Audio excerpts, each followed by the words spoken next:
just about everybody is here, so we'll get started in just a second or two.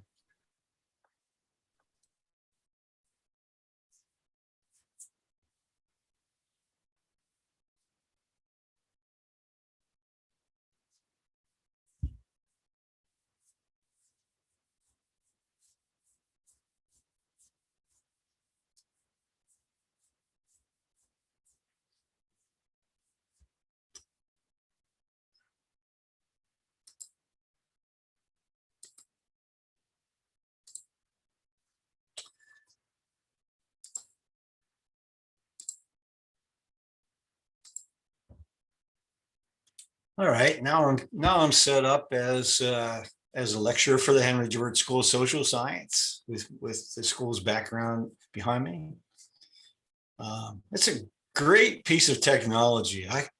I wonder how, what creative group of people came up with it, but now I understand they have another development where you can actually have a group meeting with everyone having the same background simultaneously somehow.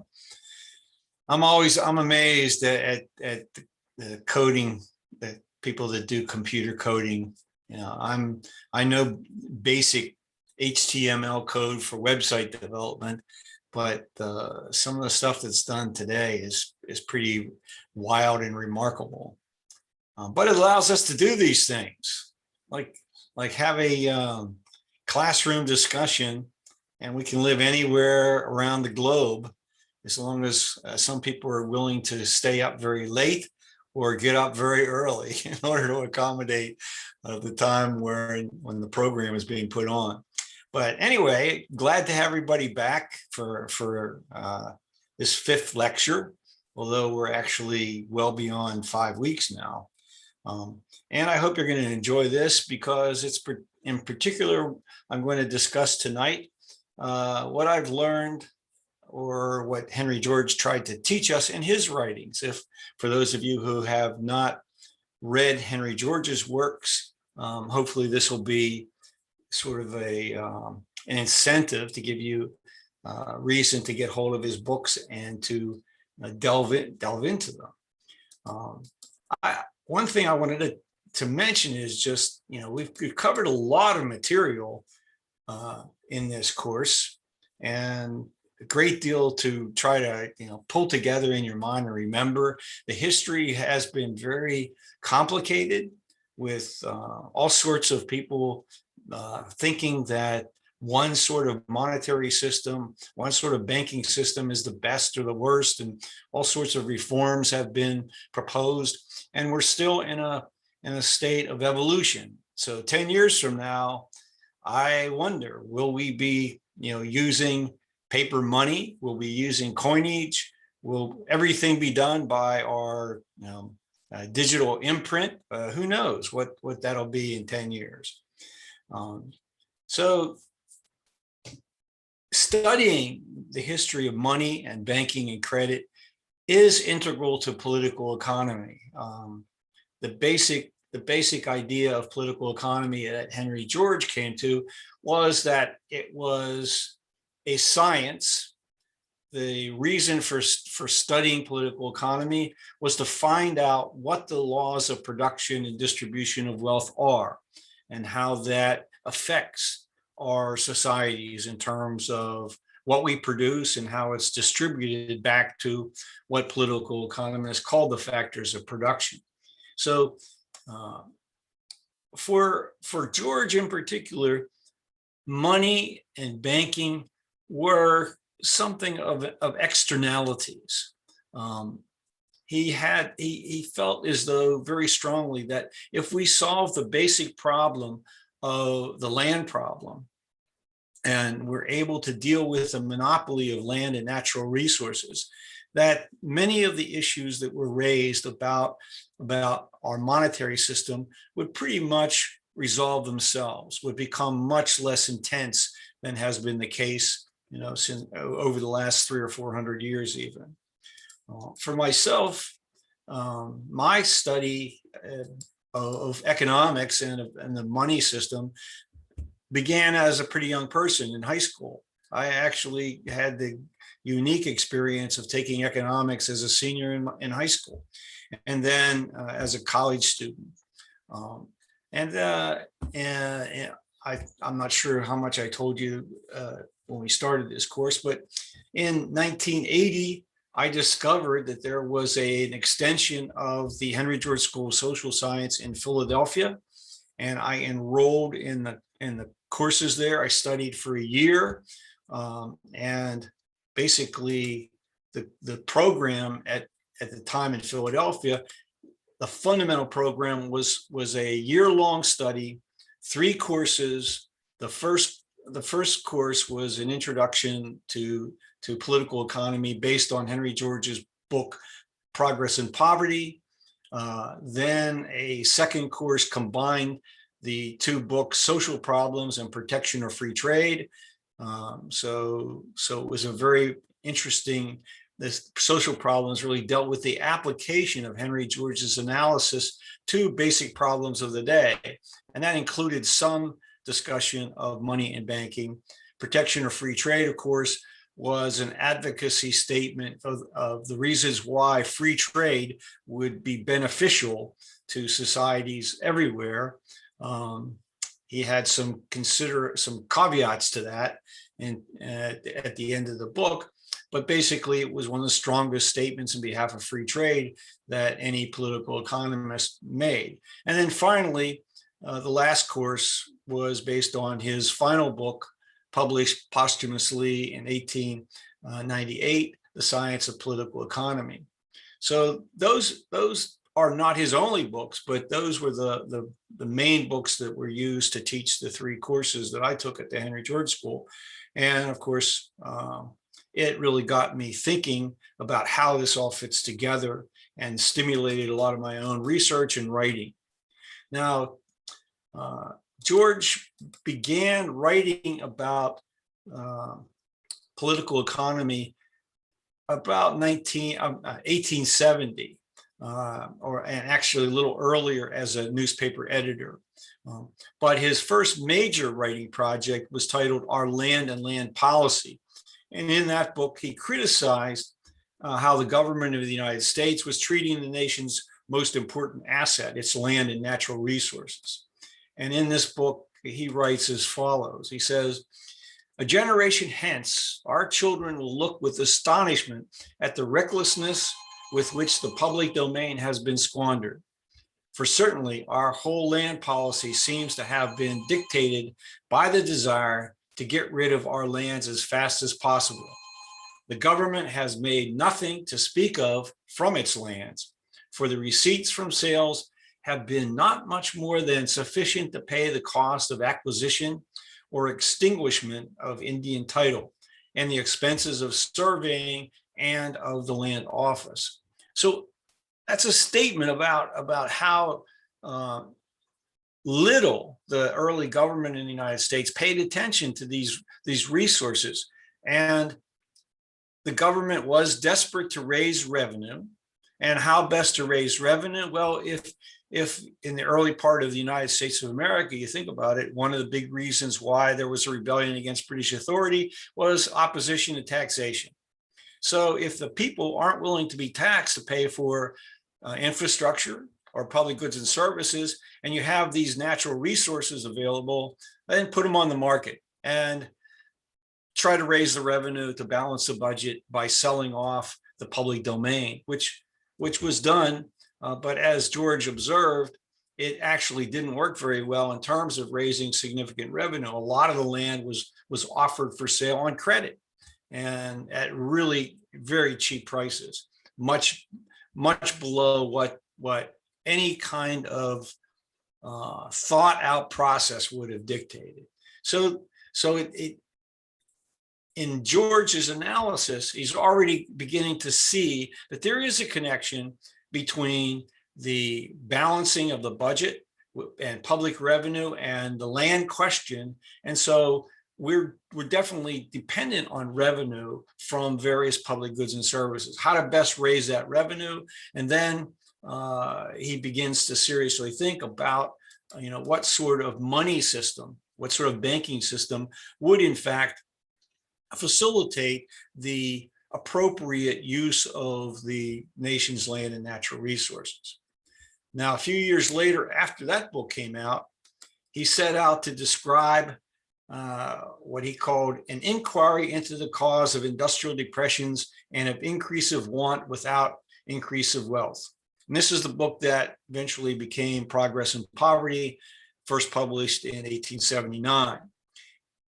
However, in this book, again, interestingly, he spent almost no time discussing the origin of money or the role of the banking sector. What he really focused on was clarifying what he was referring to when he used specific terms. And in political economy, the term interest, as first used by Adam Smith and others, meant something very different than the definition or the common use of the term interest as it relates to money and credit. So he writes in the book very specifically how he is going to use these terms. And with regard to interest, he says, interest as an abstract term in the distribution of wealth differs in meaning from the word as commonly used in this, that it includes all returns for the use of capital. And by capital, he means capital goods. He means tangible wealth. He doesn't mean money. In his mind, there are two total separate things. He's talking about what we produce with our labor, and it's tangible goods that come out of that process of applying our labor with tools to nature. And so he's really using terms very specifically. And yet today, in everyday discourse, when you read the paper, you listen to the news, when the term capital is used, it is very much confused with money. Okay, so let me go back and say, he says that it includes all returns for the use of capital and not merely those that pass from borrower to lender, and that it excludes compensation for risk, which forms so great a part of what is commonly called interest. So in the banking sector, there is a certain amount of risk when a bank makes a loan to a customer. That risk has to be underwritten, and then based on the quality of the borrower and the level of risk, the bank is supposed to price for the risk. Any lender would do that, try to appropriately price for the risk that's involved. And if you understand the risk and you price accordingly, then you'll, as a lender, as a banker, you would, be profitable, except under extraordinary circumstances where all bets are off and or normalcy doesn't exist. So George is trying to distinguish his treatment of the subject from what a banker or a borrower or a creditor would think of in terms of those terms, interest and capital. At this stage of his career, he was lecturing a lot, writing articles for magazines and newspapers. And in 1883, he pulls together all of those articles, plus adds some into a collection that was published under the title Social Problems. And here, for the first time, he expressed his views on money creation, and he believes very strongly that money creation should be a function of government. He writes, "It is the business of government to issue money. This is perceived as soon as the great labor-saving invention of money supplants barter. To leave it to everyone who chose to do so, to issue money, would be to entail general inconvenience and loss, to offer many temptations to roguery, and to put the poorer classes of society at a great disadvantage." Now, you might remember in an earlier lecture, I talked about the idea of free banking. And so there have been economists and others who disagree with George on this particular position, but George is very much convinced that this should be a legitimate, appropriate function of government, and the issuance of money needs to have tight oversight, as he says, to make sure that there aren't too many temptations to roguery. And he also believes that kind of a system of free banking or private issuance of money would put the poorer classes of society at a great disadvantage. And at the time he was writing this, there was growing concern about what would be called the money trust. And this is a concentrated control over money issuance in the hands of a fairly small elite group of bankers. He goes on to say, these obvious considerations have everywhere, as society became well organized, led to the recognition of the coinage of money as an exclusive function of government. When in the progress of society, a further labor-saving improvement becomes possible by the substitution of paper for the precious metals as the material for money, the reasons why the issuance of this money should be made a government function become still stronger. The evils entailed by wildcat banking in the United States are too well remembered to need reference. So there's several important thoughts there. One is that at least if you have coinage, if money is coinage, then there are certain protections that can be put into place that would minimize the need for government direct involvement. Certainly, if you remember talking about how coinage can be debased, and over time, gold and silver coins would lose some of their metallic content, and so the money in circulation would be less valuable in real terms than new money that was supposed to have the same metallic content. So there, that was an incentive for the hoarding of new money, so long as the old money in circulation had the same purchasing power.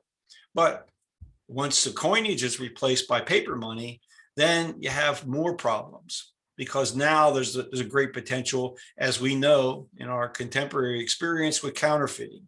And today, the governments have gone to extraordinary lengths to try to prevent counterfeiting. But I haven't read much on the current state of things, but with computers and high-speed printers and all of the arts of creating very high quality duplicates of things, I wonder how much money today, how much of our paper currency is still being counterfeited.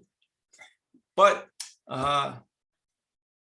the next level may be very different. We're moving into an environment of digital currency. And so who knows what sort of safeguards will be necessary. And it seems consistent with Henry George's analysis, with every one of these innovations, the role of government becomes more and more important. And that's basically his view. He goes on to explain, and again, in Social Problems, that permitting banks authority to issue money is inherently corrupting of government, while also imposing heavy financial costs on the general public. So,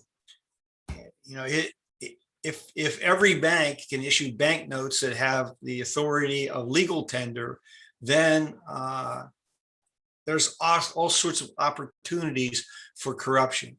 And part of that goes back to this idea of what level of reserves should a bank hold based on its currency in circulation. 100%, 50%, none at all. And during the period of wildcat banking, where George was writing, again, think about it. If your local bank, your local banker, you trust your local banker, then you'll take those banknotes in exchange at par. But somebody wants to pay you for your services or your goods with a banknote 50 miles away. You don't know that banker, you don't know that bank. So you're going to say either no, or you're going to say to that person, well, ordinarily I would only charge you $100 for this, but because you want to pay me in money that I don't know anything about, I want $120 or some other kind of of adjustment between the value and the real value and the perceived value.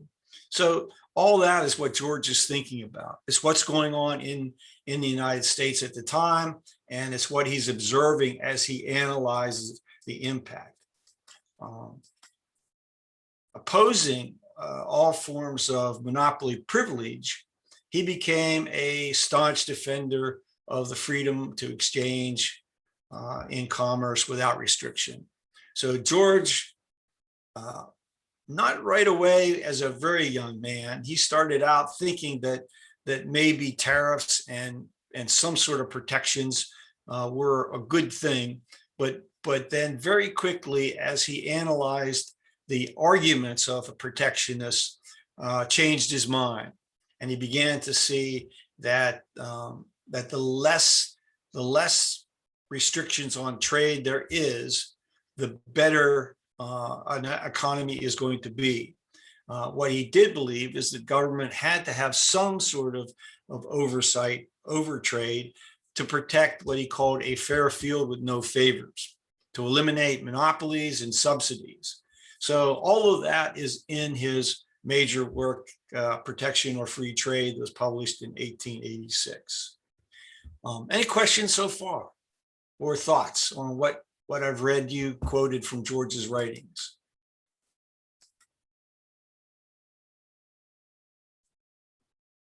Okay.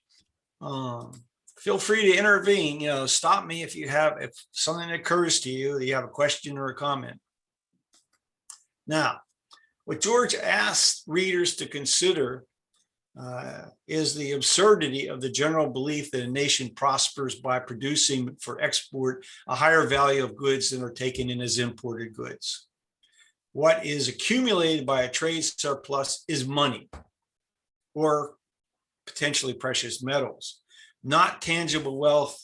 And so he's trying to get people to understand that if you're getting less goods in exchange for the goods you're sending out of the country, you're actually diminishing the wealth of the society.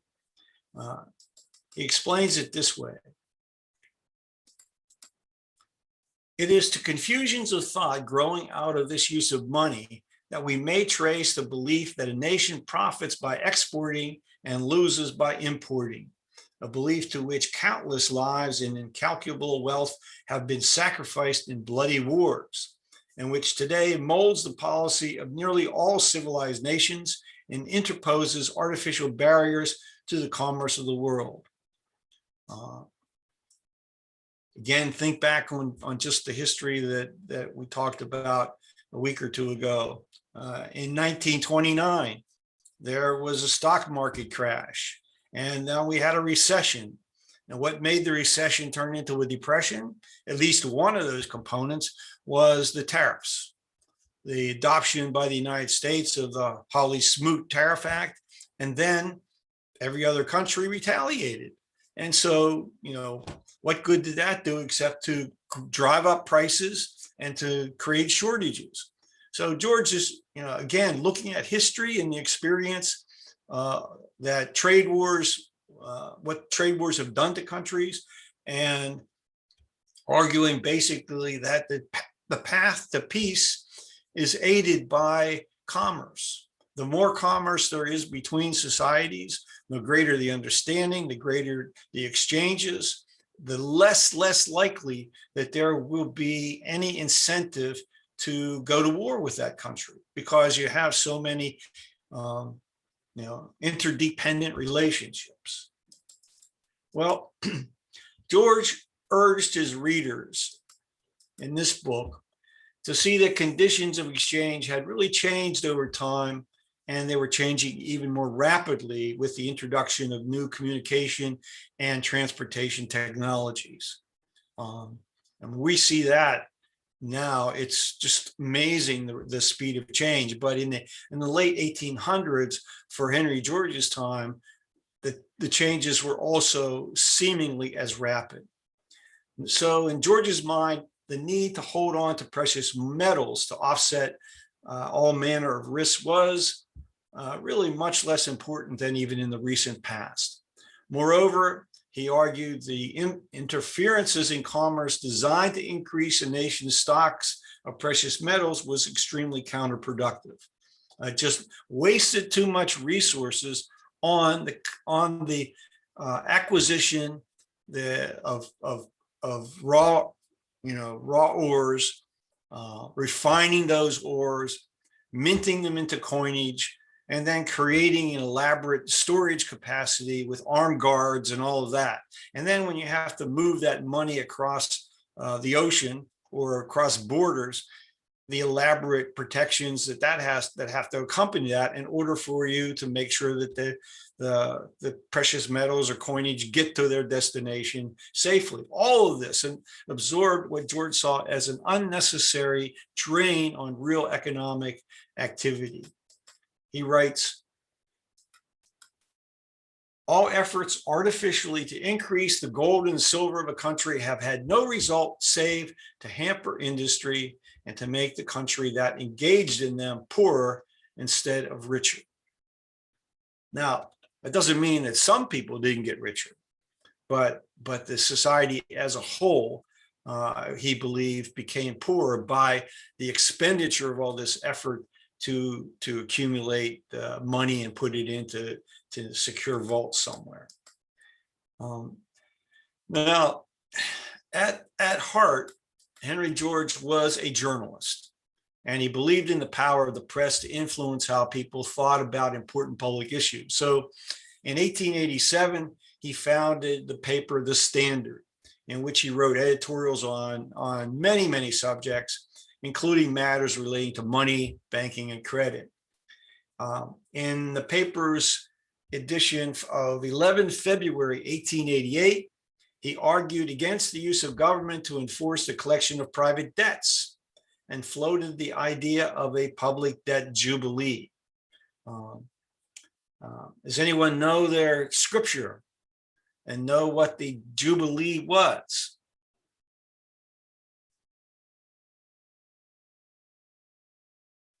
Yeah, it's a practice, I believe, back in ancient Babylon, I believe, if I'm not wrong, that consists in having at some point all the debts been forgiven. It's just like a financial reset.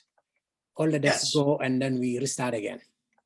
Yeah, it was even more involved than that, Ibrahima, reading history, it's unclear whether the ancients actually ever lived up to the ideal of the Jubilee.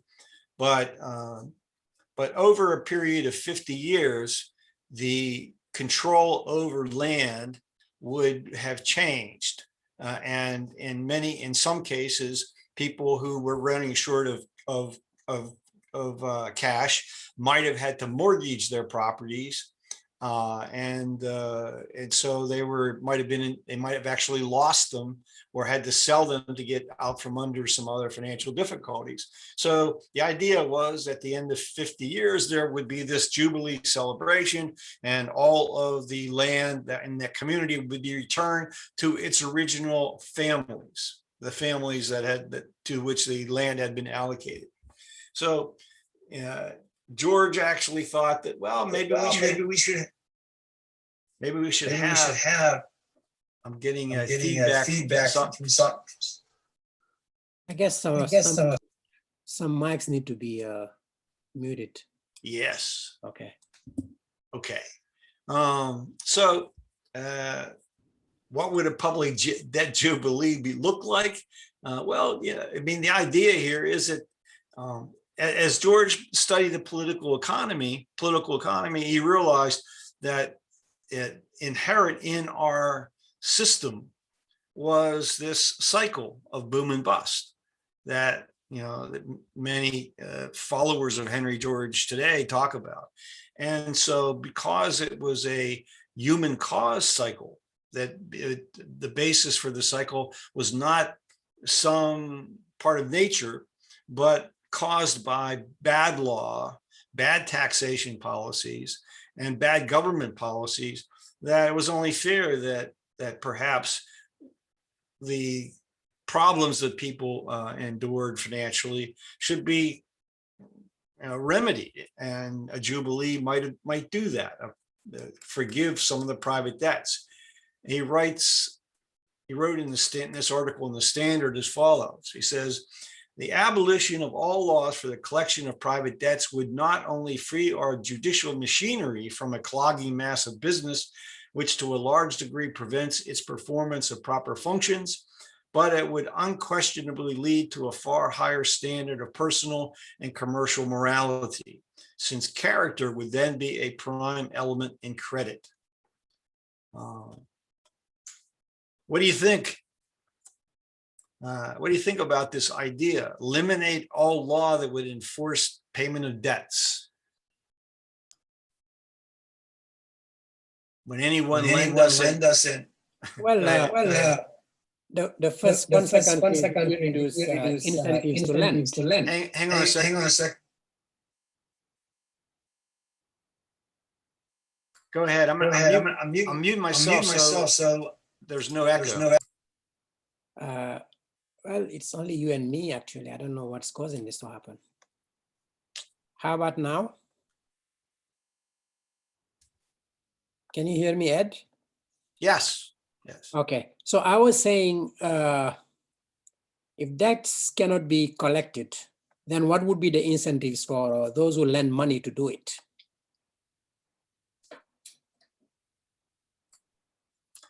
Well, we make loans to friends, and there could be community lending, as has existed in many immigrant communities for generations. You know, there are, when I was at Fannie Mae, you know, we met with a number of immigrant communities that created these community loan funds. So people funds. Yeah, Susu funds, Gamak, I think was another term within the Jewish community. And there are some others. I mean, the origins of the savings banks were often these immigrant savings funds that were then more formalized. So could it be done, you know, in the way we have global, you know, sort of access to credit today? No, but in the local community, it might work. You know, just the social pressure on you to conform, to live up to your obligations, I guess. Yeah, but even though it can happen, but there is always this expectation that at some point the money has to be paid back. Of course, the social pressure here replaces the judiciary. Yeah. But the function is the same. Yeah. George didn't elaborate he didn't design a program. He just made this comment that his instinct is that it could lead to a more personal involvement and a higher commercial morality. Now, maybe he was an optimist. We have some hands up. I don't know who was up first. Sue has a comment. Yes. Go ahead, Sue. I'm a Sue. Is that me? That's you. I guess. Well, I was just commenting that it seems like the poor and middle class, I mean, they cut out students from being able to declare bankruptcy. And I feel like payment hits the lower end economically than it does the upper end, that they can get off scot-free. I mean, if you look at the 2008 and the COVID, it seems like, what do you think? Complex question. I mean, that there's been the observation that taxes paid by working class families enable middle class families to send their children to college with, you know, subsidized financing. So there are many issues with regard to bankruptcy and this idea that student loans should be exempt from forgiveness under bankruptcy. But then our society right now is is thinking very deeply about, should we just make higher education free for anyone? And what qualifications would you establish? So again, it's another important but fairly controversial and complex issue for us as a society. Mhm. At least that's, maybe someone else has a thought that they would want to add.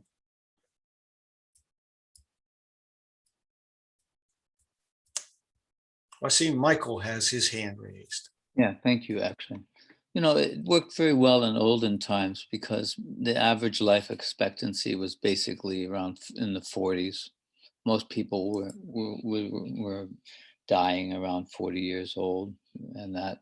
So, and also when a new king took over, why would the old king start up with, making everyone pay old debts? So he just wiped everything clean and they would have a new jubilee and everybody would be happy that the new king had done that.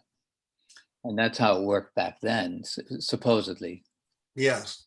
And now you had a good point, but when you look at the curve since the 70s, the production and the increase of CEO salaries as well has gone up 240% compared to like the average wage earner has gone up 3 to 10%, hardly anything. So there's an issue here with inequality that it's kind of that white elephant in the room no one likes to talk about. Well, there's another, it's a related issue too, Michael, and that is, again, the ideal when you assess risk, the response is to price for that risk. Well, that immediately works against generally lower income, borrowers. And so it's very difficult for someone who's a lower income wage earner to have a credit score of 750 or something. I mean, it's not impossible. So definitely the cost of credit adversely affects those who are the most in need of credit. And that's why there's so much discussion about the need for some sort of credit lending opportunity other than the commercial banks, and in order to meet the needs of people who are most in need of credit. So those are again other issues that we have to face as a society. And Ellen Brown and others who are arguing for public banks think that the public banks would fill that void, or at least partially fill that void. Wayne, I think you're next on the list. Okay, I finally unmuted myself. Yeah, there's a bit of a problem with the Jubilee. Also, if you think when the current king dies, who'll annul all debts. The effect is that if a creditors realize this too, and it'll be almost impossible for anybody to get a loan towards near the end of the Jubilee. Almost impossible. So it would totally dry up the credit markets for a while. And of course, in modern days, we don't have anything like a Jubilee, but we do have bankruptcy laws, which do discharge many debts, not all, but well, As I said, yeah, Wayne, George, yeah, I think you have to mute yourself. Okay, I'll mute myself. George did not develop a program or a scheme to make this happen. I think he was sort of making an off-the-cuff comment, about how he thought an honest money system would, in fact, improve the behavior of people to make them more ethical and live up to a higher standard of responsibility than existed when there is this arm's length relationship between, lender and borrower. If you don't know who your creditor is, then your feeling of obligation toward that creditor and vice versa is less. It's not personal. And so, it makes, for example, when there's really tough economic times and people lose their jobs and fall behind on their mortgage debt for their home, unless there's a specific government program and law put into place, it's very difficult for that stressed homeowner, property owner, to get any kind of a moratorium or a forgiveness or refinancing or, and all of that. Joe, I think you're next.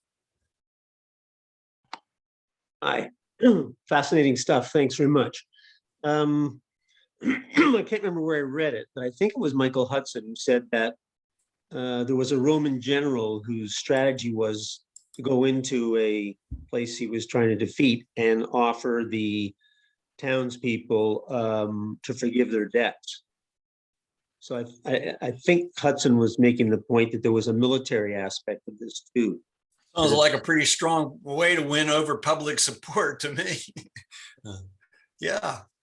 So I imagine that savvy leaders would realize that if their townspeople or, their baronet or wherever it was in too much debt, then they lose loyalty and motivation. And so it made sense to keep them mentoring a state of debt, slavery, or despair, or whatever.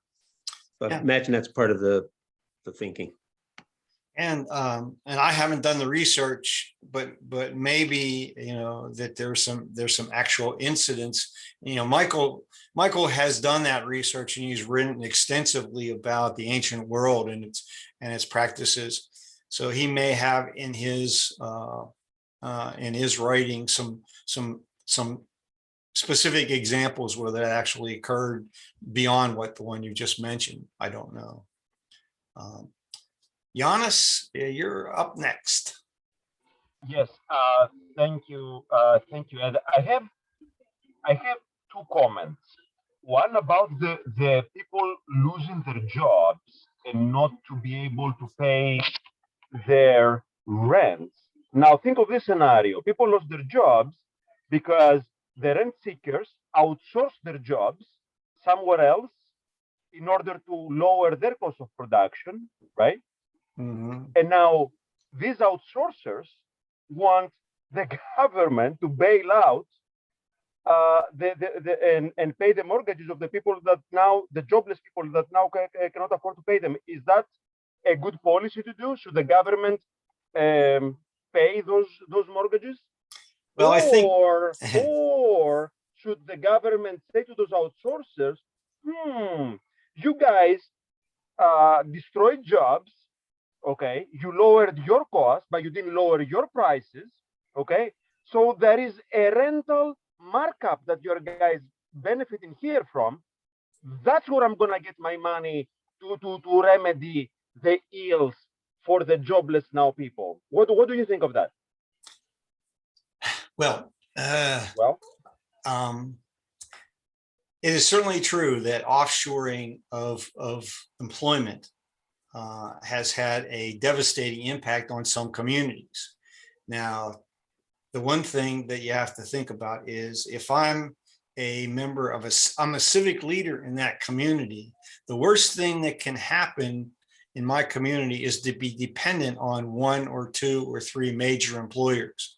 So my job, if I'm concerned about my fellow citizens in my community, is to create as much diversity of employment as possible, create as much of a full employment environment as possible.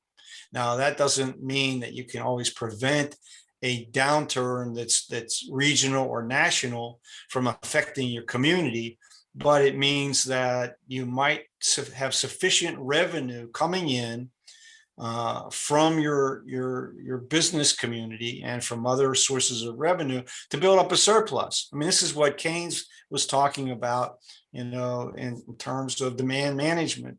Build up a surplus so it's there in times when you need the money to prime the pump. and that money could be returned to citizens as a citizen's dividend, or it could be used to create public employment when private employment was down. All these other issues related to credit. Here again, circumstances that are beyond the individual's control maybe need more governmental intervention to mitigate the potential harm.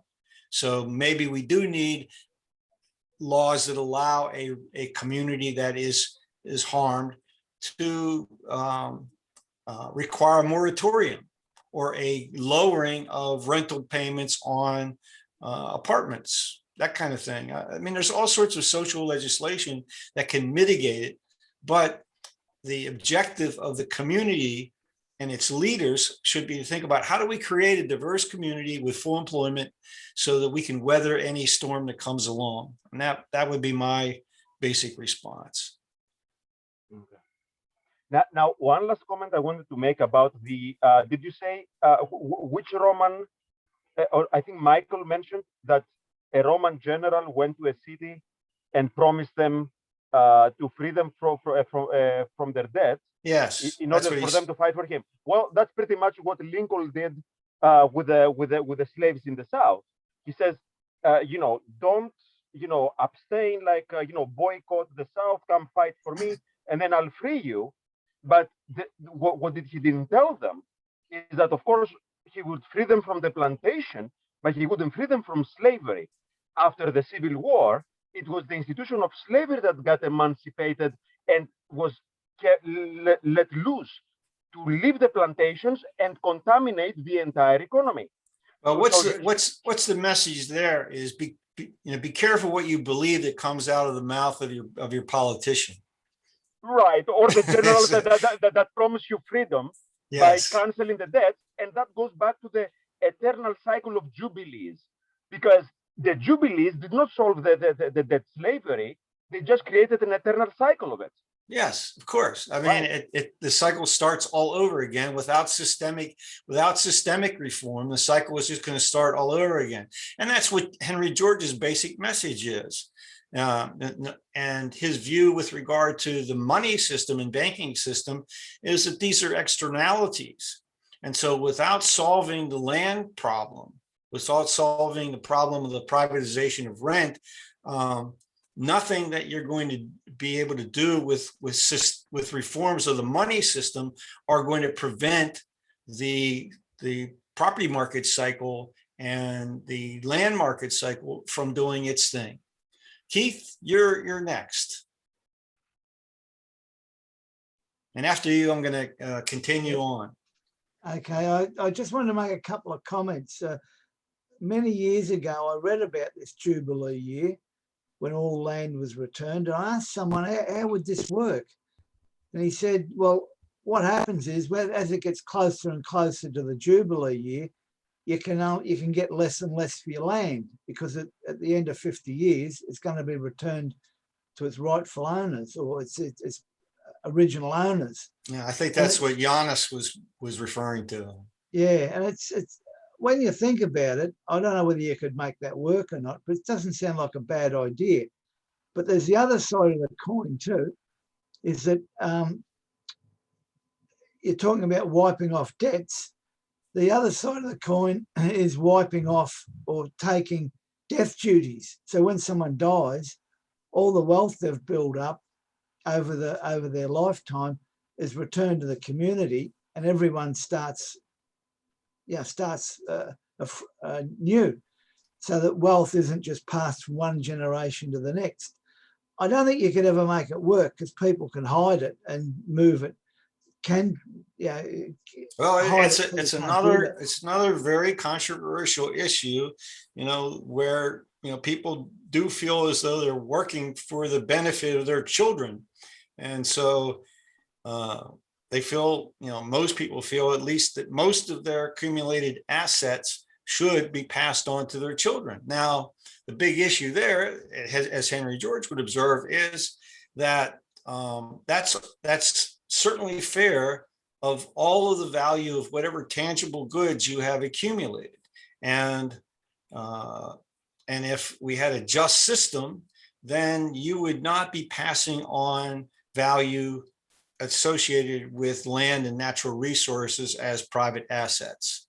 So there are other sources of unearned assets that have to be dealt with under law. But here again, most estates would be much smaller than they are today if the value of land and natural resources or shares of stock in entities that are largely land and natural resource oriented or have other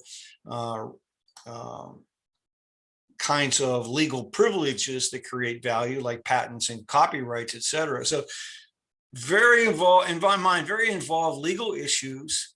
And bottom line for Henry George is all of that could be worked out rather easily if we just dealt with the most fundamentally important systemic reform that we've been afraid to touch.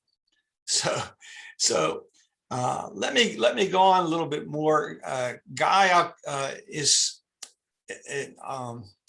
I wanted to go on, but I'll give you the last word before I go. No, I just want to add something. Okay. You know, the Jubilee was instituted because the nature of human is to keep repeating his own mistakes. So we have to set a date, and at a certain date, he will make a change to himself. You know, if you take the Constitution, we're not supposed to have a public debt for over 10 years. But just check how much we owe now. Never change. Yeah, And well, Henry George was clear. He said that public debt is the worst thing can happen to a human being. That's all I want to say. well, I'd like to see where that quote comes from. I don't remember. It's But social problems. Social problems. okay. But yeah, accumulated debt is something that is very difficult to overcome for many people. And we already know that a large percentage of the households in the United States live paycheck to paycheck and are perpetually in debt. And so, you know, this has certainly been one of the arguments that's being made today by, you know, African Americans, that they've been left out of the game for so long that they have a much lower level of asset accumulation than whites. And certainly it has a lot to do with discrimination, and it has a lot to do with our system of law and taxation that has created this maldistribution of income and wealth. And you add in, you know, prejudice and bias under law against people of color or any kind of ethnic or religious, you know, minority, and it just adds to that kind of outcome, that negative, you know, unjust outcome. Like, and so there's no silver bullet in the sense that, you know, no matter what we do, even if we adopted George's fundamental reform, it's not going to change our relationship with one another overnight. But George would argue that without it, it will never change. So in the standard, he goes on to provide some insights into the operation of credit markets that 2 decades later would serve to establish the primary mitigating function of central banks and the Federal Reserve banks of the United States in particular. He writes as follows. He says, "The curse of credit as a flux of exchange is that it expands where there is a tendency to speculation and sharply contracts just when most needed to assure confidence and prevent industrial waste." And so, you know, that's really a lesson that we've learned in this last, you know, economic downturn, at least in part after the 2008 crash. It was understood that without infusing money into the system, without making credit available, we would have had a even more serious economic crash. And how long it would have taken to come out of it, who knows? But it doesn't mean that what was done in 2009, 2010 was the right thing to do. But George's analysis said that, when things, just when we need the credit expansion the most is when we tend to curtail it, to tighten it, because we get scared. Private financial institutions close the door, the window on borrowing, because they're afraid that the creditworthiness of borrowers and the value of collateral is falling, and that if they make loans at that particular time, they're going to be heavy at risk. So the government has then a real role to step into to make sure that the money still flows. Now, Giannis, did you have a comment about that? Yes, I have a quick comment because you made again, I believe, unwittingly, the same race mongering comment that whites are more privileged than blacks. Now, if 70% of the American population lives paycheck to paycheck, that disproves that notion that there is any such thing as white privilege. And let me give you also another example. Recently, just a few, maybe last month or so, the United States government issued so-called reparations to black farmers, right, for being excluded from credit or from agricultural loans and everything. So it gave them $4 billion at the same time that it printed $7 trillion. So it diluted their reparations, and nobody said anything about it. So you see how money creation changes all these notions of historical restoration. What good is for $4 billion of reparations if I'm going to flood and produce 100-fold money and give so much more money to everybody else? The sense of reparations loses its sense. Well, you raise a number of important issues that we don't have time to explore tonight. But probably the most important thing that comes out of your comments, in my view, is this. Government has chosen to measure inflation without a recognition of land price increases. Any increase in land prices is basically inflationary, because you have a fixed supply of nature, and when the price of nature is going up, it's automatically inflationary. Now, so those farmers are getting that relief. Now, I don't know the details, but a lot of land, agricultural land that was once farmed by African Americans was lost by those farmers because they were not able to acquire credit from the government agencies that provided credit for farmers. They were discriminated against. So to what extent that payment enabled those individuals to get back into farming, I don't know, or was simply, something that individually they got as reparations. The majority of the white farmers that got the privileged treatment, they still lost their farms. So I'm saying that as a point of caution, that, as you just said, like land redistribution, reparations mean nothing. In the medium and long term if we don't control how the money supply is controlled, and where does that money go?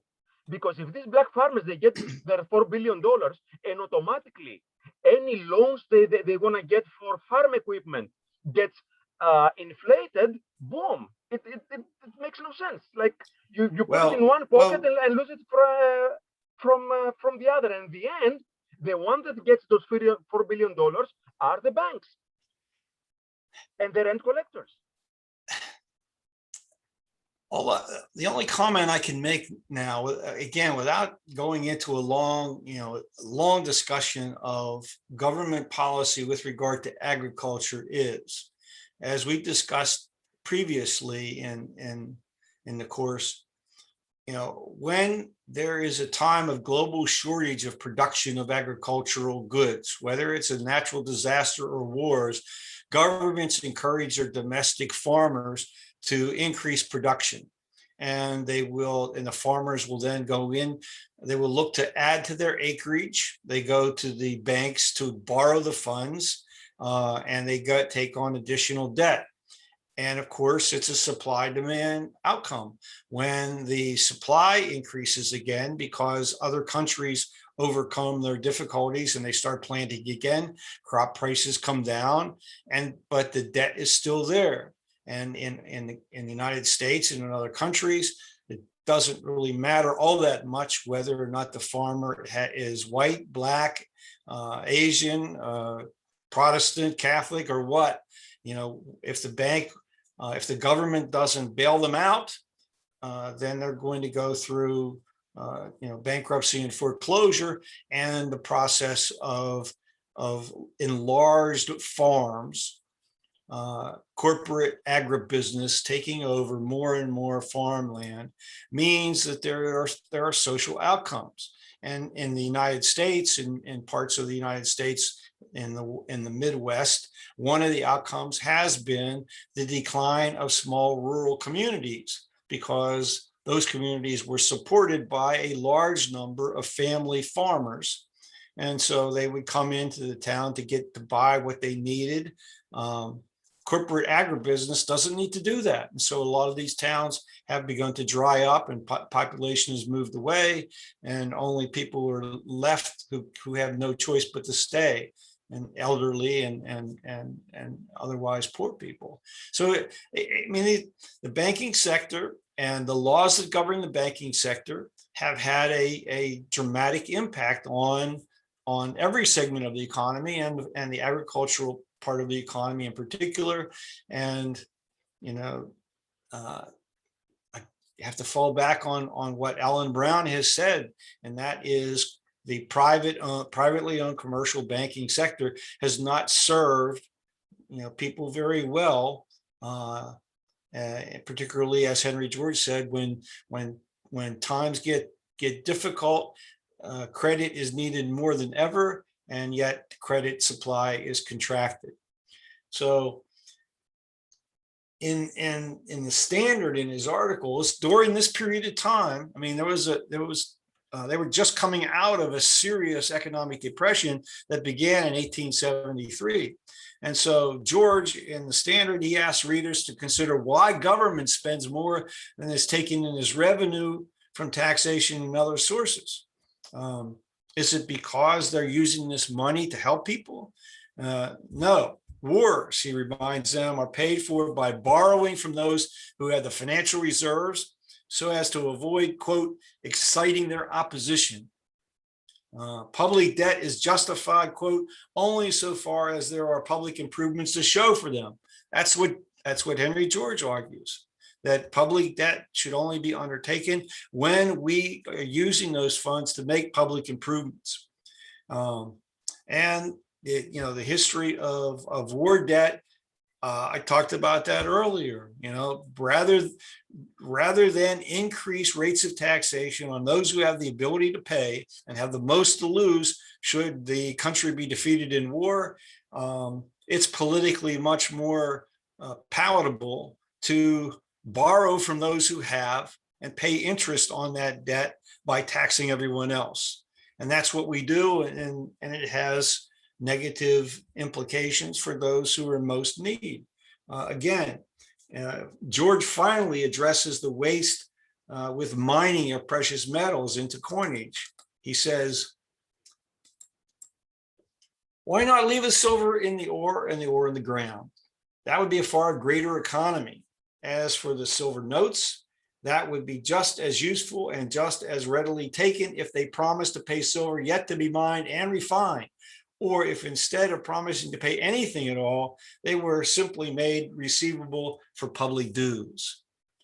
So, here again, it's the statement he's saying that when government says you can use our banknotes, our notes, to pay your taxes or anything you owe to the government, that gives that money credibility. And so it will retain its value unless, the government just prints without exception. Hold on one second.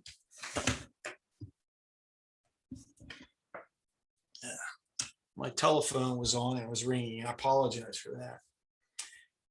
So you're getting a sense that George thinks that it is really is necessary, important that government be directly involved in the issuance of money. Although he argues the case for government money, however, he opposed the creation of a national banking system.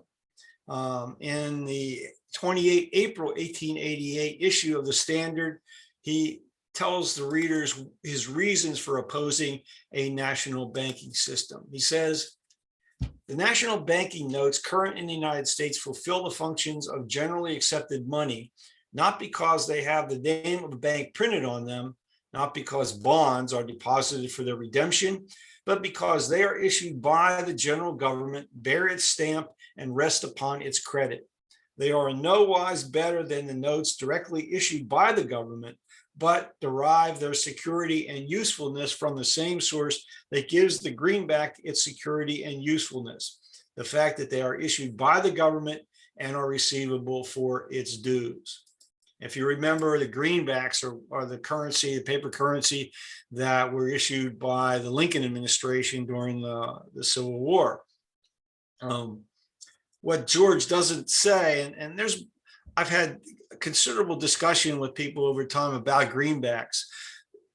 What Lincoln did promise for the greenbacks is that at some date in the future, they would be redeemed in silver certificates or gold certificates, so that while the greenbacks weren't directly redeemable in precious metals and coinage, the promise was eventually the greenbacks would be taken out of circulation and replaced with paper currency that would in fact be redeemable.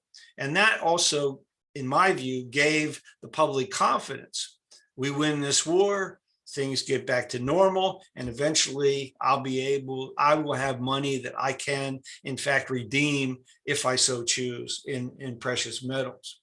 So whether or not that's any longer necessary is a question, is up for debate. But plenty of people still do believe that having gold is a major source of personal security and personal wealth, and would love to see the currency redeemable in gold coinage or in gold somehow in gold or even in silver. George went on to say beyond that, he says, the proper business of banking is the receiving, the keeping, and the loaning out of money, and the facilitation of exchanges by the extension, interchange, and cancellation of private credits. With the issuance of money, the proper business of banking has nothing whatever to do. And so if the government issues the money, then all banks would be, working with that same one monetary system, and the banks would act as an intermediary and would not be money issuers. Wayne, I think I see your hand up. This is a minor point, but I remember seeing photographs for some very old banknotes. I think they were United States notes, appearing in the late 19th century. I don't own any banknotes that old myself, at least no American ones. And they were acceptable for payment of debts, public and private, except that they could not be used to pay for customs duties. Interesting. Interesting. Yeah. I wonder why. I'm not sure. Wayne, I need you to put yourself, there you go. Thank you, sir. Jerry. Yeah, I had the thought that didn't the greenbacks pay a 6% interest rate if you held them? To tell you the truth, I don't remember that specific condition. It could very well be. I only remember from the research that I did that there was a promise that under the legislation that they would be redeemable. And in fact, I think they were still redeemable in silver certificates up until the early 1930s, when the final greenbacks were taken out of circulation, as I recall. Okay. But I'm sure someone could do some quick research on Google and answer your question. Wayne, Guy, you're next. You know, the green, any banknotes, you cannot, my point is, if you have a business and you make a deposit every single day of $1,000, after the 5th transactions, you have to pay some fees. It's no more free because a banknote have to be discounted. So basically, the problem of the greenbacks was the government didn't want to lose the value of the notes. So you were obliged to pay in coins. Yeah, basically. Well, I mean, one of the concerns that Lincoln had, of course, was that the country was experiencing inflation. And so not having the ability to back the currency fully with precious metals, with coinage, the greenbacks were needed by the government to pay the expenses of the war. But they had to do it in a way that would minimize the potential for hyperinflation. They weren't going to control inflation altogether, but because they promised that the currency would eventually be redeemable, my understanding of the inflationary impact was that it was pretty insignificant as compared to what it would have been if they had simply issued more U.S. notes. You see, Ed, a note is by definition a debt instrument. Yes. So you have to discount it to receive money. You know, you don't have a par value, even they say so, because if you bring, let's say I bring a container of bills, I have to pay all the bills are not dated at the same time. So some got less value than others. And you have to pay the discount fee. The older is the bill, the higher is the discount. So you cannot have a fixed value for all your bills. I'm not exactly sure what the point is that you're making in the sense that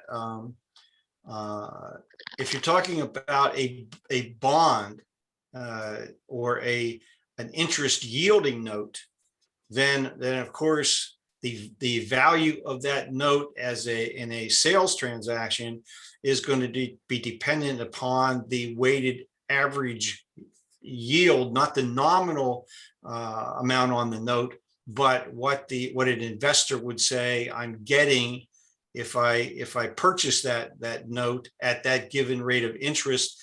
So if the current rate of interest on borrowing is going up, and let's say it's 5 and the note is yielding 3, then of course it's going to be discounted. No one's going to pay you par value for a 3% note if they can earn 5% on a current note, and vice versa. So Yes. is that the point you're making, or am I missing you? Is part of it. You know, some of the notes we have, they don't bear any interest. So I agree with you. Technically you're not supposed to pay a discount fee. But when you go to the banks, you know, most of us, we don't do large business transaction to the point that we have to make a deposit every single day. I used to do that, and I have to pay a fee at a certain point. Yeah. Okay. Now I know what you're saying. Yeah, sure. I mean, look, So the bank is going to try to charge you a fee for handling any transaction it can get away with, which is why most banks now will only offer you free banking if you have a minimum balance in your account. But- Not talking, you see, I'm not talking the balance. Let's say I deposit every single day, Monday to Saturday, $1,000. Mhm. Okay, so basically 24 days in a month, I deposit $1,000, but they will never give me free deposit for the 24 transactions. They will say in the contract is stated that I have a certain number free. The rest, every time I come to make a deposit, I have to pay a fee. I call them and I say, that fee that I make is a discount fee, but you're holding my money. Why I have to pay that fee? Do you give me interest on the money I deposit? They say no, but you have to pay it. It's in the contract. Yeah, Sorry, I don't know. guy, this is for ATM transactions. There used to be a limit. No. If you go to the teller, they will get your money. They're not going to charge you for it. You never deposit every day. You deposit sometime, but you never deposit every day. You can go on the Federal Reserve and you will see not all the bills are, if you take any bill, they're not printed on the same year. So they have a discount. And trust me, you have some very large denominations. They're not circulated like the dollar bill, but you got $500, you got 1,000, you got 5,000, you got 10,000, you got 500,000. Yes, guy, listen, large amounts they have because the bank is supposed to vet them for laundering, their provenance and everything. So there should be a fee for that for large amounts. And the IRS, if you keep making big deposits, they're going to come and get you. Okay. Well, guys, let's stop this discussion because, with just this comment, if banking is a competitive sector of the economy, then banks will compete with one another for your business, and they will set their fees to be competitive. So the question, I would have is there some specific service that the bank is performing that no other bank will perform, and therefore the bank would be in a position to charge you a fee, and basically, for accepting deposits. We're getting close to that in a sense that there's such a low amount of interest that banks are paying on deposited funds that we're really almost getting back to the idea of a bank taking in your deposit to protect it and charging you a protection fee, because the opportunity for the banks to take your deposits and then reloan those monies out as an intermediary in order to earn a profit are rather minimal. And so it seems that maybe the banks are starting to look at relatively low amounts of single deposits as costing them more for the transaction cost than it is worth taking the additional money in. But let's stop it there, because I don't think we have time for a real good discussion about all of the different reasons why that might occur. Wayne, did you have a comment on that or something else you want to say? Yes, I did, about some related topics. You mentioned inflation. Of course, the North had inflation during the Civil War, but it did not have hyperinflation. The Confederacy did. The Confederacy did have hyperinflation. Another is that the United States notes. He said they were retired in the 1930s. Actually, they were in circulation up through the early 1960s. I remember getting $2 and $5 United States notes. They were circulating as late as the early 1960s. Well, yeah, but were they greenbacks? Yes, yeah, they were. Yeah, they were. I haven't seen any for a long time. Also, the current denomination, largest denomination in current circulation right now is the $100 bill. It's true we did have higher denomination currencies in the banknotes, but they have not, none have been new ones have been issued for at least 40, 50 years, or if not longer.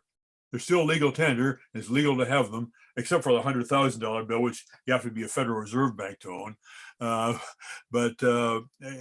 Anything from the big notes are just have not been printed for decades.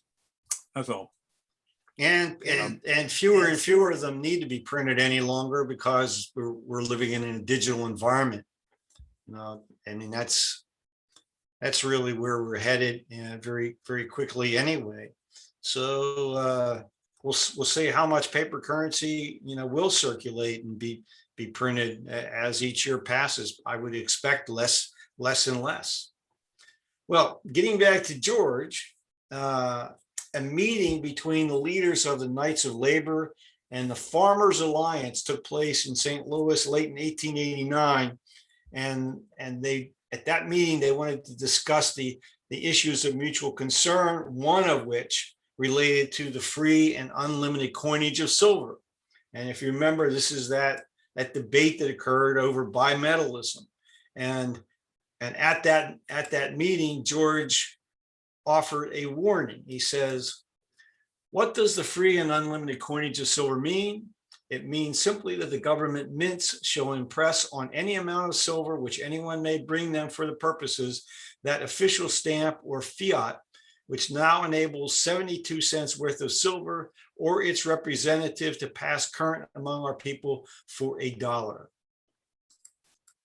So you get, by getting that stamp of approval, you get, in that time anyway, an increase in the purchasing power versus the actual exchange value of the silver content. He goes on to say, so far as this stamp or fiat would add any value to the silver, its effect would be to enable the owners of silver mines, the banks, and the owners of silver in foreign countries to make forced sales of silver to the masses of our people at more than its market price. But the speedy and inevitable result would be the depreciation of our currency and the driving out of circulation of everything but silver and silver notes.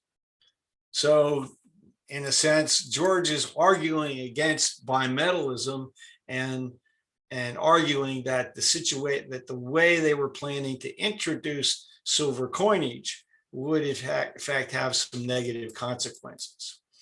A few weeks later, he responds to a reader's desire for him to be more specific. So he repeats, in a sense, he says, what I object to is that the people of the United States should be taxed to buy silver and coin dollars for which they have no use, and that the nation, the far greater part of whose component individuals needs more capital, should keep great hoards of coin bullion lying in treasury vaults where it is utterly useless to anybody. So he's basically restating his argument that the coinage of precious metals is a huge waste of economic opportunity. He actually goes on then to explain to his readers that the coinage of whatever metal is convenient for only a small percentage of the exchanges occurring between parties is costly and inefficient. So, we have machines today that still will take coins, but not many. I don't even know if you can put coins in a soda bottle machine anymore.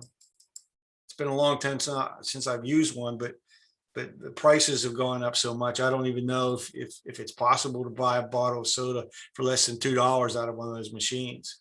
Anyway, it goes on to say, the induction is irresistible that it is not the intrinsic value of the money or anything that is pledged for the redemption of the money or is held by the United States as its representative, but the credit of the government itself, which secures the common consent by virtue of which our money circulates.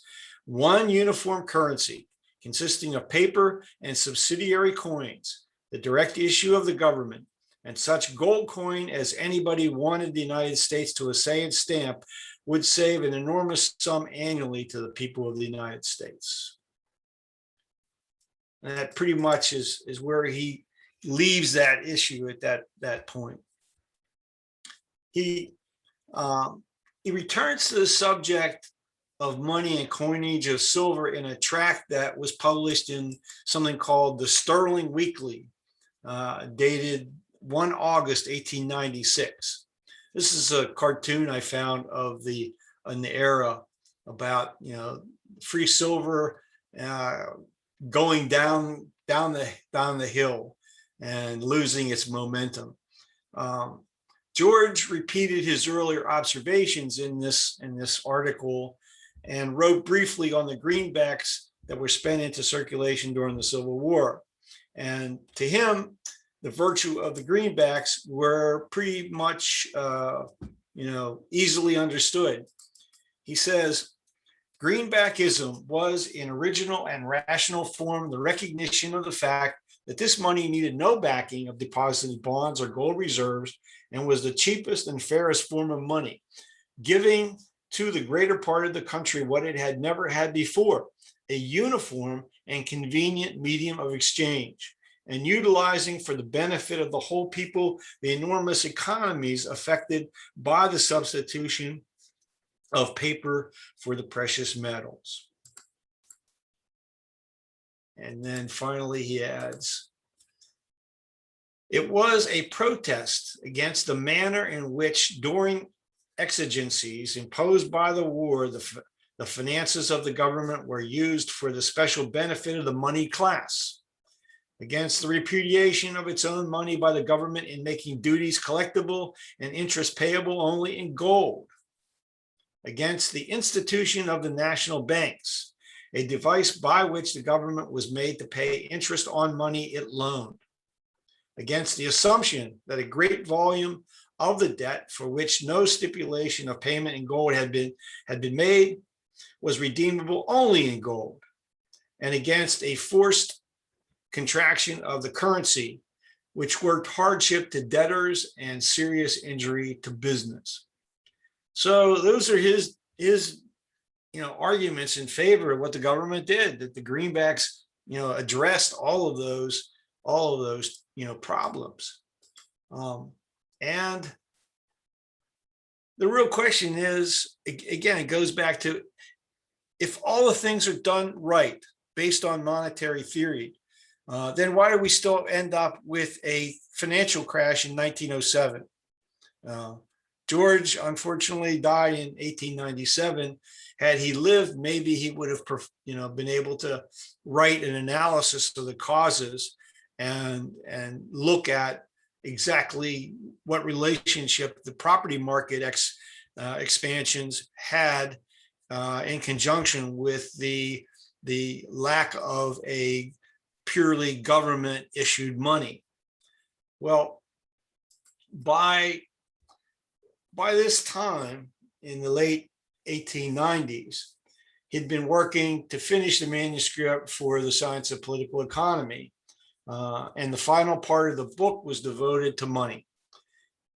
His analysis was already firmly established, so he broke no real new ground in The Science of Political Economy. Only by grasping the full context of the analysis he presented in the book would the role of money become clear. He says, unless we have clear ideas of the meaning of value and the nature of wealth, it is manifest, therefore, that we cannot form clear ideas as to the nature and functions of money. And these are the two things that, in his view, were missing from the discussion of what constitutes a just system of political economy, and by his contemporaries and those in government who were coming up with the laws, that they didn't really understand, according to George's understanding, what value was and what wealth was. George made it clear we have to limit the definition of wealth to tangible goods. Financial claims on those tangible goods aren't wealth. least not for the economy as a whole. They may be, your personal wealth, your personal assets and values, but buying and selling shares of stock do not add to the material wealth of an economy, don't add to economic growth. They just shift value from one person to another, one entity to another. Wayne? I see your hand up. Did you have something? No, I didn't lower it. Thank you. Okay. Well, we're just about out of time tonight. There are next week. I'll spend finishing up on George, but I think most of the points that he made I've already gone over. I think his analysis continues to resonate even today, as we rely extensively on digital records of money balances that are held on our behalf by one type of financial institution or another. I mean, only a small number of countries operate without a central bank to manage the supply of money and the price of borrowed funds. The direct government issuance of money advocated by George is absent from the nations generally thought of as social democracies. But I think that's starting to come under some heavier discussion because of the most recent financial crisis from 2008. Russia's central bank, as you may know, is owned by the state. China's central bank is ostensibly autonomous, but is subject to close government oversight. And the Chinese have used that control over its money issuance as a major tool for increasing spending on its infrastructure. Not that it's perfect, but there are lessons that need to be learned from that whole process as well. So I would just finish up by suggesting that we've talked a lot about in this course about the global monetary system, and that the system has suffered numerous periods of instability, near collapse. It has triggered a lot of proposals for systemic reform. And so next week, before I begin a discussion of cryptocurrencies as our last subject, I'll just finish up with some thoughts that I have about systemic reform and offer them for your consideration before I go on to talk about cryptocurrencies. That should only take about 10 minutes or so. Joe, you have a final comment, question? Yeah, I put in 2 links in the chat. One to the article Hudson wrote. It was a Greek general, and I put in another one by Hudson and Charles Goodhart, quite I think, highly respected economist, and it was on debt jubilees. Mm-hmm. People might find that interesting. Yeah, Michael has done extensive writing on the history of money.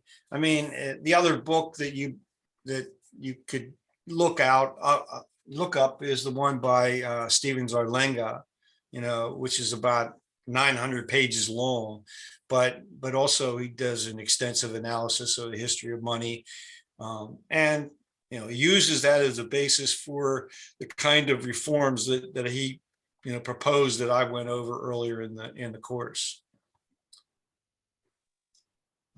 Giannis, I'll give you the last word tonight. Yes, actually, I had a question for Joe on Michael Hudson. What is Michael Hudson's recipe to stop this merry-go-round of jubilees? Was it clear in the article? And if yes, can you relate to us? I would be curious to know.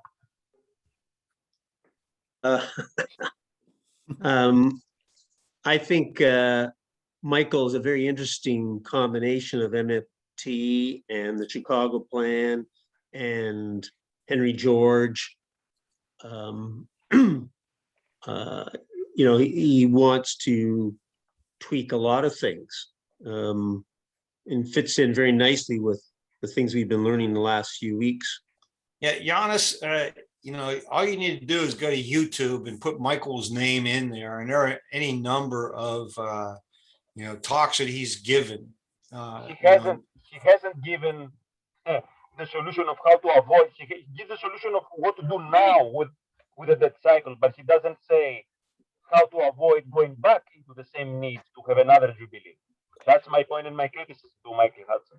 And he knows the answer, but he doesn't want to admit it. How about we invite Michael for another evening here? There you go. Anyway, Ed, if you would allow me, Ed, I'd like to make an announcement. There is a new event again this Wednesday. As part of our Money Talk series, we are having a gentleman named Randy Cook from the National Institute of Raw Materials. He's going to be coming to talk to us on what he calls parity economics. So you are welcome to register if you haven't done so. I just posted the link on the chat. Please feel free to join. That's this evening at 6:30 on Thursday, not this evening. Thursday. Sounds great. Wednesday evening. Sorry, let me repeat that again. Wednesday evening, Wednesday the 12th at 6:30. And we hopefully will finish up next week.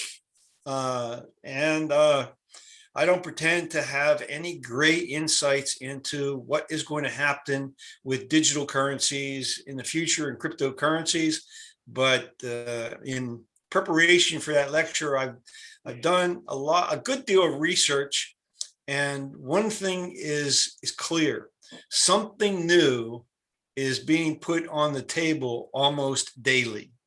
It's like, so this is a subject of great interest for us as a society, and there are many new players getting involved, and what it will eventually look like, I have no idea, but it seems clear to me that cryptocurrencies are a permanent part of our future. Great. You think you're going to be able to do that in one session? You think you might need an extra one? So well, it depends on, you know, with all of these lectures, when I plan them out and I read them, each one of my lectures takes me, without any discussion from the group, about 35 or 40 minutes, but it proves to be difficult to cover that material in 90 minutes when, you know, when everyone has thoughts to share. And so I'm hoping that we'll finish up next week. And I'll do my best to do that. Great. Excuse me, gentlemen. If cryptocurrencies and central bank currencies is of interest, on the May 24th, there's going to be a lecture on it by the Alliance for Just Money. I put the link in the chat. Okay, Joe, thank you for that. Thank you. I just registered. Good night, everybody. Have a really good, monetarily healthy week. It will be. Bye-bye. Thanks. Bye.